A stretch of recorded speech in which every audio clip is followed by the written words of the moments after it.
Nagtaka si Toist kung paano muling tutugan ang Manggera sa pagkakataong ito. Kaya nilang wasakin ang angkan, ngunit pagkatapos ng 3 taon, ngayon lang sila lumabas mula sa pagtatago. Napansin ng kaligrapikong artista na nagbago na ang mga bagay-bagay. Habang papalapit siya kay Dong Chong, may naramdaman siyang kakaibang damdaming sentimental. Ngunit itinanggi ng estudyante na totoo ito. Kung hindi talaga ito totoo, mahusay siya dahil sa panahong wala siya, hindi magiging ganito ang angkan. Masasabi rin siya pa rin ang nagsilbing pundasyon para sa Docel. Tiyak niyang napakaswerte nila, sa loob ng 10 taon, wala siyang nawalang miyembro ng angkan o estudyante mula sa kanyang bilog. Medyo kakaiba ang dating ng mga salitang ito. Napansin niya ang isang bagay sa binatilyo na hindi nagtulot sa kanya na kilalanin ito bilang disipulo ng Taisem kahit bago pa ang kanyang kamatayan. Gayunpaman, tinanggap ng binatilyo ang iniisip ng matanda at sinikap na huwag maging bastos sa kanya. Sa West Wind, isang tahimik at maaliwalas na lugar kung saan nakakahanap ng kanlungan at pagkain ang mga manlalakbay, may isang lalaking nakaupo sa mesa, pinagmamasdan ang babae at ang chubby na katulong habang naghahanda sila ng pagkain sa kusina. Naiinis ang lalaki kung paano sila nag-eensayo gamit ang kutsilyo na parang wala silang karanasan. Ngunit tiniyak ng babae ang kanyang kakayahan, pinapakalma ang lalaki dahil naniniwala siyang magagawa niya ng perpekto ang lahat. Ang kanyang tiwala sa sarili ay nagbigay sa lalaki ng pakiramdam na may nakatagong lakas sa babaeng ito. Bagamat halata ang kanyang sigasig, ang kanyang mukha at nanginginig na mga kamay ay nagpakita ng kaba. Bigla na lang niyang sinimulang ay ikot ang kutsilyo ng mabilis, parang aipo-aipo. Ang mga piraso ng pagkain ay nagliparan sa iba't ibang direksyon. Pinuno ang kusina ng kaguluhan. Ang malalakas na tunog ng paghiwa ay tila gumising sa chubby na katulong mula sa pagkatulog. Natutuwa siya sa proseso ng pagluluto at napakaganda ng kanyang pakiramdam na naisip pa niyang manatili roon ng matagal. Samantala, malayo ang tingin ni DHO, tila malalim ang iniisip. Ngunit ang may ingay nilang usapan sa kusina ay hindi siya makapag-focus. Kahit ganun, ang kanilang masayang kwentuhan ay nagbigay ng ngiti sa kanya, nagdagdag ng init sa kapaligiran. Bigla na lang may lumapit na lingkod sa babae at sinabing dumating na ang kanyang ama at hinihintay siya. Makalipas ang ilang sandali, nakatayo na ang ama ng babae sa harapan niya, pinupuno ang silid ng kanyang presensya. Pagkakita sa kanyang anak, tunay siyang natuwa. Ang kanyang mukha ay nagliwanag sa saya. Sa kabilang banda, nagulat ang babae. Wala siyang ideya na darating ang kanyang ama roon. May kailangan akong asikasuhin, ang paliwanag ng ama sa kanyang biglaang pagdating. Kasabay nito, lihim niyang sinulyapan si DHO, tila may napansin o hinala siya. Napansin niyang marami nang nagbago kay Damho nitong mga nakaraang araw, ang kanyang anyo at kilos ay hindi na tulad ng dati. Ang binatilyong kasama ng kanyang ama ay naguluhan dahil hindi pa siya nakatagpo ng taong tulad ni Damho. Ngunit nais malaman ng babae kung bakit naroon ang kanyang ama at ano ang dahilan ng kanyang pagpunta. Siguro maaari mo munang ipakilala ang iyong mga kasama, tanong ng ama nang may bahagyang ngiti. Ito si Jinbo, pagpapakilala niya sa chubby na katulong. Agad na lumapit ang katulong sa kanyang ama, ngumiti, at tinawag ang kanyang pangalan ng magiliw. Nang turn na ng pangalawang katulong, siya na mismo ang nagpakilala at nagsabi ng may pagmamalaki, majestic. Natawa ang babae at idinagdag, mas idolo pa siya kaysa nagtatrabaho. Bagamat itinuturing niya ang sarili bilang hari ng kusina, ang binatilyo, nang marinig ito, ay sandaling natigilan at hindi alam kung paano tamang sisigat. Gayunpaman, inipon niya ang kanyang lakas ng loob, lumapit sa kanyang ama, at magalang na ipinakilala ang kanyang pangalan, Peg. Alam mo ba ang pangalan ng unang gang? Tanong ng ama ng babae. Hindi ba't sila ang grupo ng elite? Malamang mas matagal pa ang buhay nila kaysa sa akin, sagot ni Peck na may bahagyang misteryo. Halatang nagulat ang ama ng babae na makakita ng ganitong uri ng tao roon. Nagmungkahi pa siyang bumisita ito ng mas madalas, ngunit mas nasiyahan si Peck na tinanggap siya, lalo na dahil sa husay ni Jinbo sa pagluluto, isang kakayahan na lumilikha ng di malilimutang atmosfera. Narito siya, si Demo, pagpapakilala nila sa lalaking tahimik na nakatayo sa gilid, halos nagtatago sa anino. Ang pangalan niya ay agad na umakit sa interes ng ama ng babae. Tinawag siya ng babae ng paulit-ulit, umaasang titingin man lang siya sa kanilang direksyon. Ngunit nanatiling nakatalikod si Damho, waring hindi napapansin ang anumang kilos. Mas detalyado siyang ipinakilala ng babae, ngunit sa paningin ng kanyang ama, hindi naman siya mukhang kasing tanda ng inaasahan. Sa Kangho, ang pangalan niya ay Shin Gang-ho o kilala bilang Kyuma. Ipinaliwanag ng babae ang kanyang nakaraan. Nang marinig ang pangalang ito, napatigil sa gulat ang ama ng babae. Tila higit pa sa inaasahan ang naging epekto nito sa kanya. Alam niyang kahit sino mang may kaunting kaalaman sa mundo ng Kangho ay hindi maaaring hindi kilalanin ang taong may palayaw na Kyuma, na nanggangahulugang demonic feast. Ang babaeng ito na kamakailan lamang dumating ang tila pinakaangkop na maging anak niya.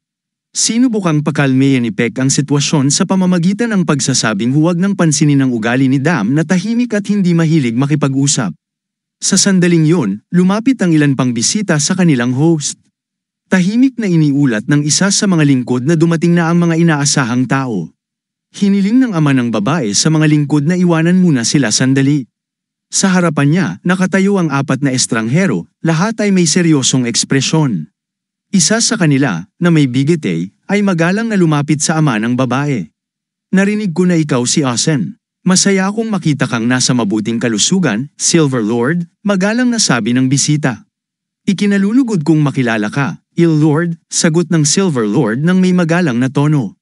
Ipinakilala ng mga bisita ang kanilang sarili bilang mga mandirigma ng Ham School at tiniyak na masaya silang makilala siya. Samantala, maingat na inobserbahan ni Peck ang sitwasyon, sinusubukang unawain ang kanilang motibo sa pagbisita. Dati niyang inisip na maaaring magkaisa ang mga Kudoumun at Og factions sa ilalim ng pamumuno ni Ayan, ngunit hindi niya akalain na makikita niya ng personal ang leader ng Namgan Clan. Ang Namgan Clan at ang Ham School ay dalawang makapangyarihang puwersa na kahit ang Gabo ay hindi madaling mapapantayan. Nagpasya ang Silver Lord na linawin, anong layunin ninyo sa pagbisita? Diplomatikong sumagot ang isa, hindi magalang na pumunta sa Hayam nang hindi nakikipagkita sa Gabo. Ngunit halata sa kanilang mga mukha na ang tunay na dahilan ay may kinalaman sa pera. Maraming grupo ang naghahangad ng basbas at suporta ng Silver Lord upang makuha ang kanyang pabor. Nag-isip pa ng mas malalim ang Lord, inaalisa ang mga naroroon at ang kanilang intensyon. Kabilang sa mga bisita, may 2 hindi kilalang tao na nagdulot ng kanyang suspecha. Nais niyang malaman kung paano mailalabas ang kanilang tunay na motibo. Ipinakikilala ko sa inyo ang isang tao, sabi ng Lord habang itinuro ang isa sa kanila. Siya si Cho WP mula sa Baekhyun Moon Group. Si Cho Yunan ay pilit na iniiwasang makilahok sa usapan, malinaw na ayaw makialam sa nangyayari. Sa sandaling yun, isa pang bisita ang lumapit sa kanila, humihingi ng paumanhin sa kanyang huling pagpapakilala. Habang binibigkas ang kanyang pangalan, ipinahayag ng pinuno ng Namgan Clan ang kasiyahan sa pagkikita nila at ipinakita ang kanyang pakikitungo. Magalang ding binati ng leader ng Ogan Clan ang bagong dating, ngunit maingat na nagpapanatili ng pormalidad. Gayunpaman, hindi maiwasan ni Nung ang pag-iisip, may kaugnayan ba si Gabo sa Whitegate Clan? Pwede mo akong tawaging Namgano, sabi ng ikatlong lalaki, binibigkas ang kanyang pangalan ng may kaunting respeto para sa nakikinig. Gayunpaman, halata sa kanila na hindi sila taga-suporta ng labis na pormalidad, mas pinipili nilang diretsuhin ang pakay ng kanilang pag-uusap. Napansin ng babae ang maitim na buhok, mahahabang manggas na itim, at malamig na ekspresyon ni Namgano na tila walang pakialam sa mga nangyayari sa paligid. Maya-maya ay tinanong siya ni Namgano, ano ang pangalan mo? Nagbalik sa kanyang alaala ang nakaraan, ang pagkawasak ng Du Changho ng isang hindi kilalang nilalang, at si Damho, na noon ay nagligtas sa kanya. Siya rin ang kasama niya noong nagbago ang kanilang mga buhay dahil sa tadhana. Samantala, tumanggap ng isang makapangyarihang suntok mula kay Dam ang lalaking may bigete. Sa lakas ng suntok, tumilapon siya paatras, dala ang isang bomba sa kanyang mga kamay. Nawala ng balanse ang bigatilyo at nahulog sa railing, diretso sa tubig kasama ang instrumento ng pagkawasak. Nilapitan ng babae si Damho, sinusubukang intindihin kung nagkita na ba talaga sila noon. Tiyak siyang nakita na niya ito dati at nais niyang makasiguro. Isang madilim na alaala ang sumilay sa kanyang mga mata, tila pumuno sa kanyang kaluluwa ng sakit at hirap. Sa sandaling yun, tahimik ngunit may kumpiyansang ipinakilala niya ang sarili, ako si S, ipinakilala rin ni Damho ang kanyang pangalan, na sinamahan ng maikli ngunit diretsong sagot. Inulit ng babae ang pangalan niya, at nagkaroon ng isang maikling katahimikan sa pagitan nila na tila tumagal ng napakatagal. Ikinagagalak kitang makilala, ang narinig sa kanilang pag-uusap, na hindi nakalampas sa pansin ng iba. Ang lalaking may mahabang buhok ay tahimik na nakikinig sa bawat salita. Kilala niya ang babae, malinaw na napagtanto kung sino siya. Ang pagkakadiskubreng ito ay nagdulot sa kanya ng inis. Ang mas lalong nakakapagpabugso ng kanyang galit ay kung paano maaaring ituring ng isang estranghero ang babae ng ganoon. Sa kanyang mga iniisip, hinigpitan niya ang hawak sa kanyang espada hanggang sa namuti ang kanyang mga daliri at nanginig ang talam nito. Nag-ipon siya ng lakas ng loob, nilapitan sila, at magalang na nagpakilala, "Ako si Namgano mula sa Southern Clan." Pagkatapos, tinanong niya kung may nabasa ba sila mula sa aklatan. Tahimik si Damho, walang ipinapakitang emosyon. Ngunit nang marinig niya ang tanong, nagbago ang kanyang tingin. Mabagal niyang ibinaling ang kanyang tingin kay Namganso. Ang kanyang titig ay napakatalam, anime ipiniga nito ang lahat ng nasa loob ni Namganso. Biglang bumigat ang atmosfera, na parang pinipisil ang dibdib ng mga naroroon. Pati ang babae ay nakaramdam ng tensyon. Bumakat ang mga ugat sa mukha ni Damho, nagpapakita ng naglalagablab na emosyon. Wala kang pakialam, malamig at nakakatakot na sagot ni Damho tungkol sa tanong sa literatura.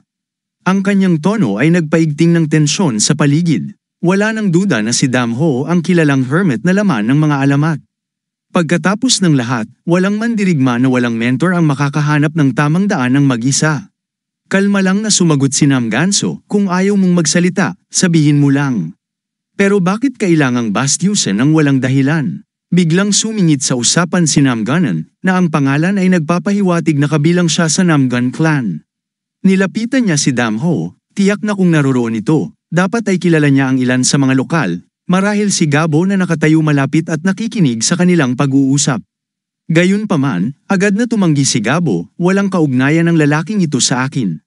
Halata sa tono nito ang matinding pagkailang, tila pilit niyang itinatanggi ang anumang koneksyon kay Damho.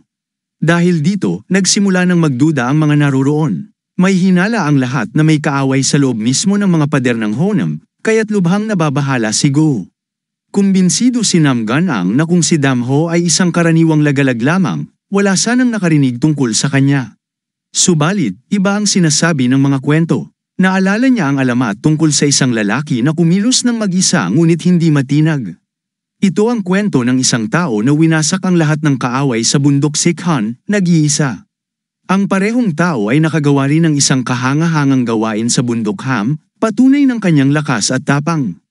Kamakailan, lumitaw ang balita na ang bayani ay nakita sa bundok Hanam, nasa kakilakilabot na kalagayan, duguan at halos hindi makatayo. Baka iyon na ang tumapos sa kanya, naisip ng isa sa mga naroroon, na inaalala ang malagim na mga pangyayari sa nakaraan. "Gypsy H. Son, o baka si Kyuma lang," sabi ng isa, binibigkas ang kanyang iniisip ng malakas. Pareho silang naniniwala na si Kyuma ang nasa harapan nila at diretsyong sinabi ito kay Damho. Ang kanilang mga salita ay nagdulot ng pagkabigla at gulat sa lahat ng naroroon. Maging ang babae na matagal nang nagdududa, sa wakas ay naintindihan kung sino talaga si Damho.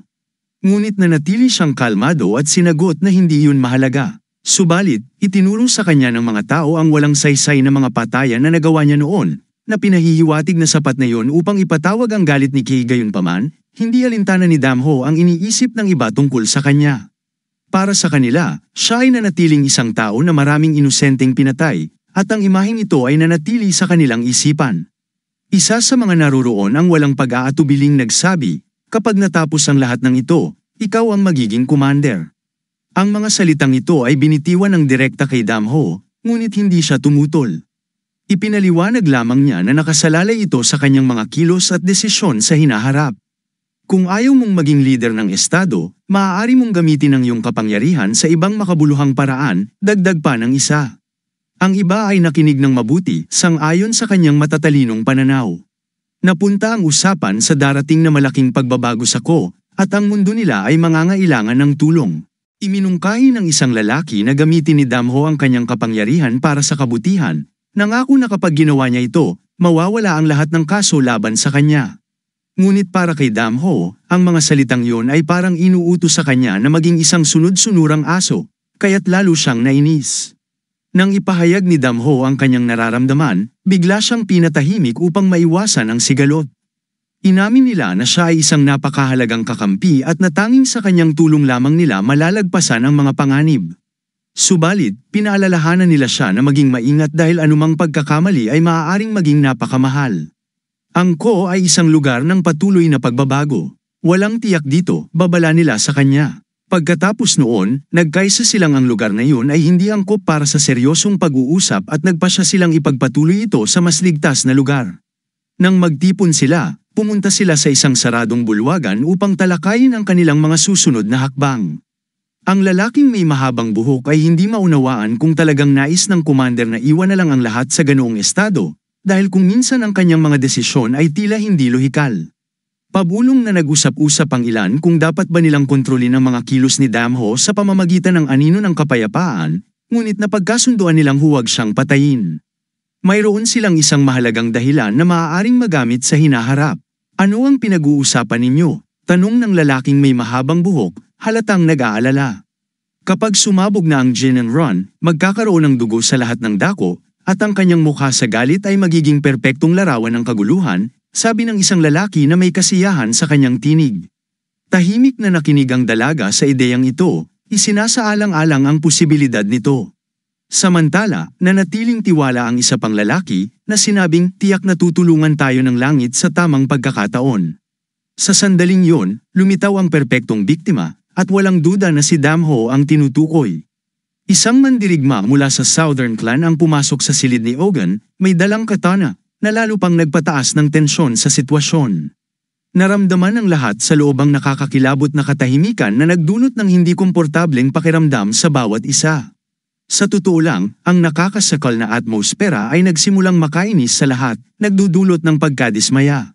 Dahil dito, tinanong ng dalaga ang matabang lalaki kung nararamdaman din ba niya ang parehong bagay. Samantala, tumalikod si Damho kay Jinbo, ngunit hindi upang pag-usapan ang tensyon, kundi isang ganap na kakaibang bagay.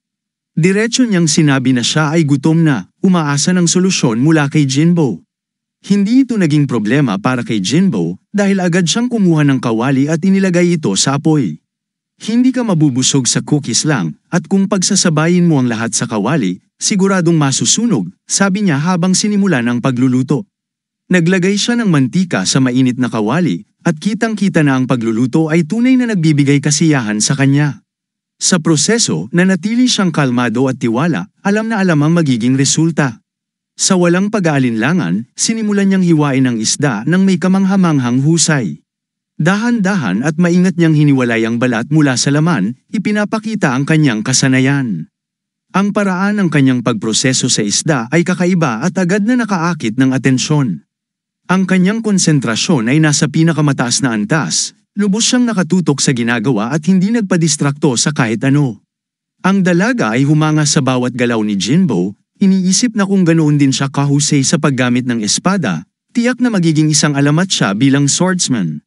Sa hapag, naramdaman ng lahat ang mabangong amoy na nagmumula sa kawali. Hindi maiiwasan ang pagbibigay ng mga papuri, sobrang bango ng pagkain. Para kay Pik, walang mas hihigit pa kaysa sa isang inuming tumutugma sa bawat pagkain.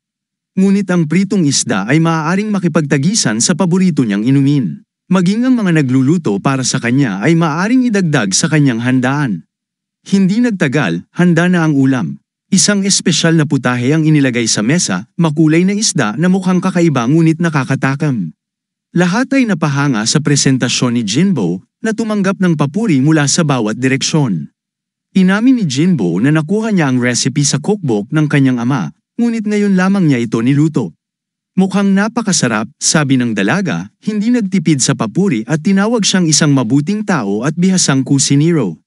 Maghintay ka lang, magkakaroon pa kayo ng oras na magkagustuhan, biro ng isa, ngunit hiniling ng dalaga na kumain ng mas tahimik. Agad namang nagsimulang kumain si Damho. Hindi itinago ang kanyang gana sa pagkain. Inenjoy niya ang bawat subo, buong atensyon na nakatuon sa ulam.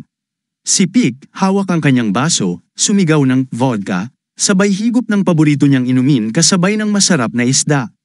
Ang husay ni Jinbo sa pagluluto ay nanatiling misteryo para sa lahat, na naipapahayag lamang sa pamamagitan ng kanyang mga putahe. Pinuri ng lahat ang kanyang talento ng buong puso.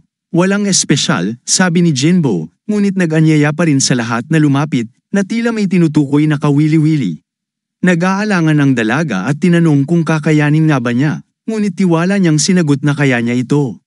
Ang lalaking may mahabang buhok ay pabulong na nagreklamo, tila ayaw maupo sa tabi ng mga hindi marunong sa mga pangunahing kaalaman.